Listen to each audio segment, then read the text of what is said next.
Včeraj so se v Ljubljani v hotelu Mons odvijali dnevi slovenskega kapitalskega trga, kjer se je predstavilo 11 slovenskih podjetij, ki se uvrščajo med najboljše izdajatelje Ljubljanske borze. Dogodka se udeležuje preko 200 vlagateljev, organiziranih pa bo 94 individualnih sestankov izdajateljev z vlagatelji. Predstavniki VZMD so se udeležili predstavitev delniških družb Gorenje, Interevropa, Krka, Luka Koper, Mercator, Nova kreditna banka Maribor, Petrol, Pozavarovalnica Sava, Sava, Telekom Slovenije ter Zavarovalnica Triglav.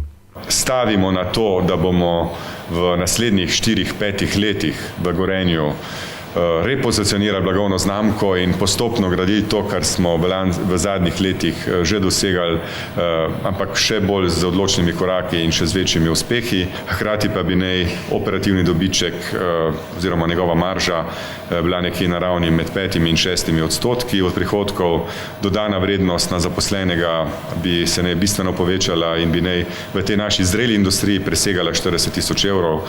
Osnovni finančni kazalniki bi naj presegli raven konkurence in se nekako izenačili ali pa približali tistim najboljšim v panogi.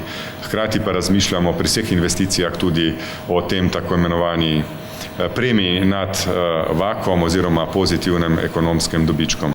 Naš veliki in osnovni cilj je, da bomo v vseh državah, kjer Petrol posluje, med 3 največjimi trgovci z naftnimi derivati v vsaki od teh držav. Mi želimo bistveno povečati vrednost blagovne znamke Petrol na jugovzhodnih trgih, bistveno povečati imidž in želimo, da postane Petrol sinonim kvalitete. Dejstvo je, da želimo ob tem seveda tudi povečevati vrednost lastnikov, delničarjev in voditi dividendno politiko, ki bo za naše delničarje predstavljala dobro naložbo.